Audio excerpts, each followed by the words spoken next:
Today, let's get started with Paddy Pimblett calls out Ilia Topuria for having easy opponents. Ilia Topuria is currently ranked number 3 in the UFC's pound-for-pound rankings. But according to Paddy Pimblett, El Matador has been getting easy matchups. And before we continue, make sure to leave a like on the video to help support the channel. If you follow both Topuria and Pimblett, then you know that the two have been feuding for years. Recently, Pimblett sat down with TNT Sports, and while talking about the possibility of throwing hands with Topuria at some point, the baddie proceeded to take a poke at his rival's resume.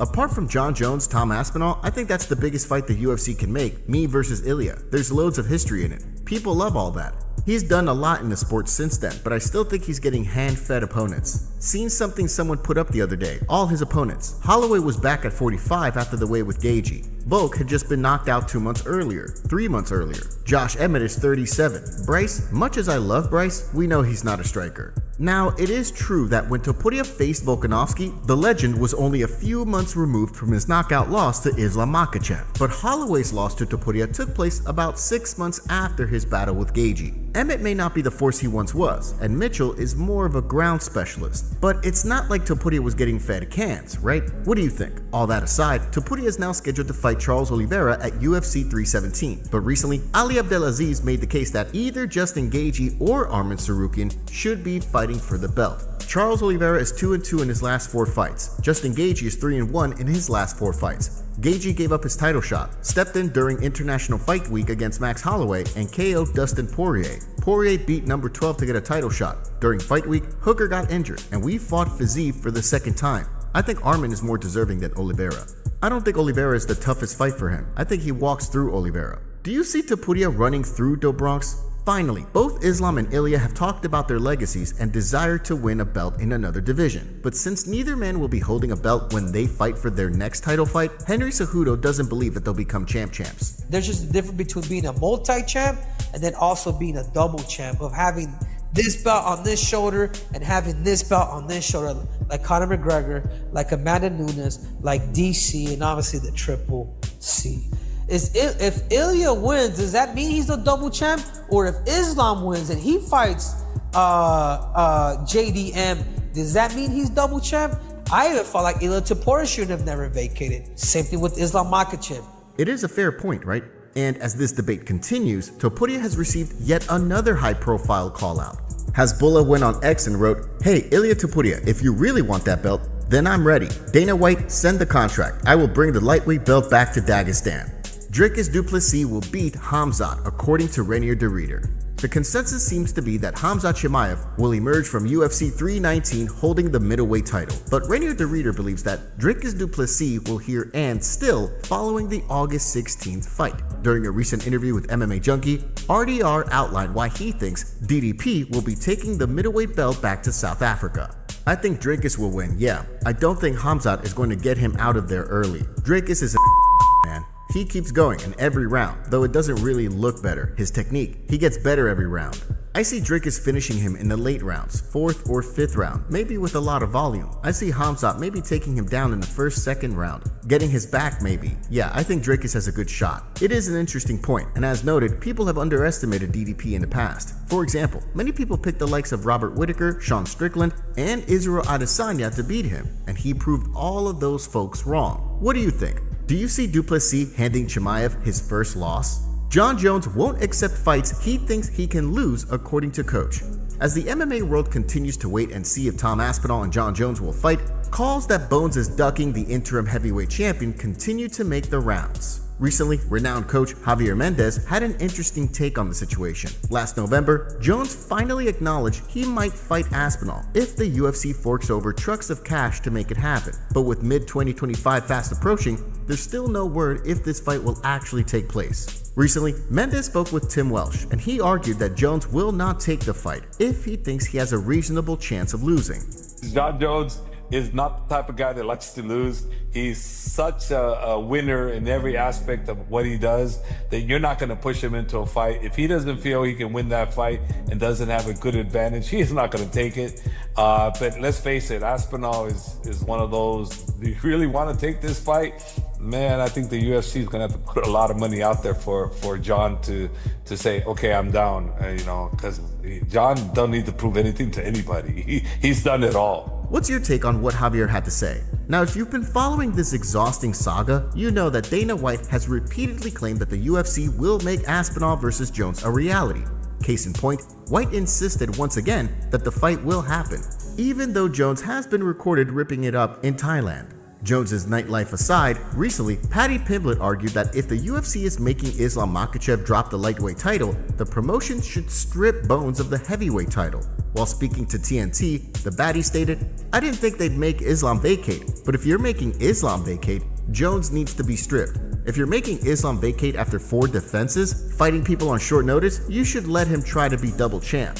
Do you agree with the Scouser fighter? Sean Strickland calls out Belal Muhammad. Belal Muhammad and Sean Strickland have traded numerous verbal shots in recent years, but now that both men are coming off defeats, Strickland believes that it's time for these two to square off. While Muhammad was ascending the welterweight rankings and onto a championship, and Strickland was doing the same at middleweight, a fight between the two didn't really make any sense. But fast forward to today, and Muhammad has lost the belt to Jack Della Maddalena, and Strickland is coming off his second loss to the middleweight champion, Dricus du Plessis. So while Strickland was talking to Helen Yee recently, he called Belal out. "Belal, you should finally sack up. All that talk, man. We can finally make it happen. You lost your belt, you got I got up. We should make that fight happen, Belal." He said he would come up to middleweight before. All that he talks on Instagram, now you can do it. You do it for Palestine. I'd love that fight. There's nobody there for me. He just fought. Let the lip heal up. Why not? It's an interesting proposal. Do you think Belal would want to move up to middleweight at this point to battle Strickland? Real Kevin K also reported the following from the Strickland interview.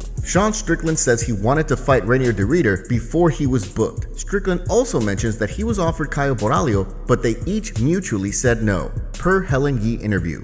Do you think Strickland should have said yes to either of those fights? Khabib Nurmagomedov receives huge award. Today, it was revealed on social media that Khabib has won an award in Kuwait that was personally signed by Muhammad Ali. Speaking of Khabib, Chael Sonnen thinks that fighters like GSP and Khabib only retired because of weight cutting during a video on his YouTube channel. Here's what Chael had to say. "The only reason you didn't get Khabib to 30-0 is you wanted to do it at 155 pounds. Khabib and everyone would have stuck around.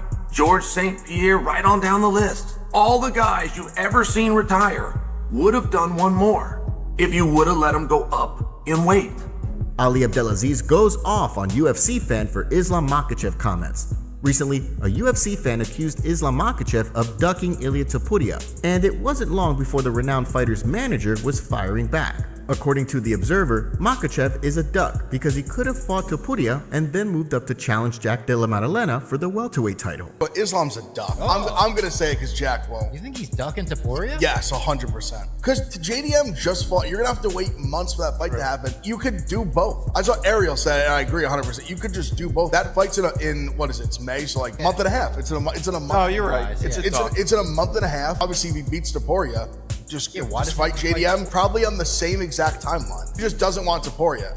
So in response, Ali Abdelaziz fired back with this. "This fat needs to stop eating and go to the gym. He should not be watching any sport or talking about any sport he's not qualified." The hosts of the Spinning Backfist show responded with this. "Ali, we'd love to have you on the show. DMs are open."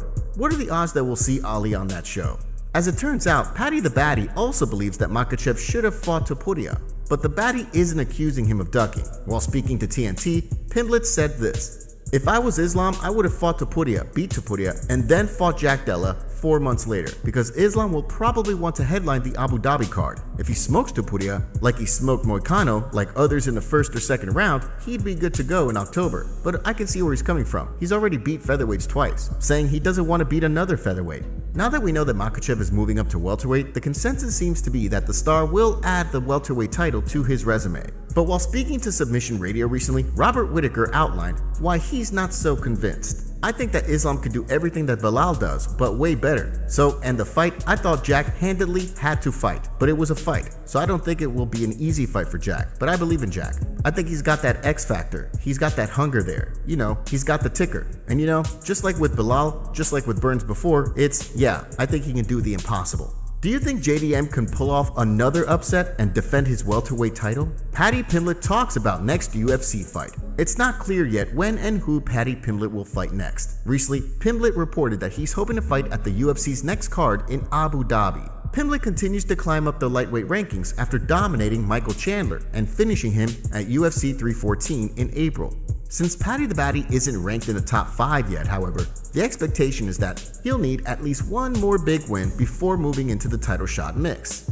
So while talking to TNT recently, he had this to say while discussing his next matchup.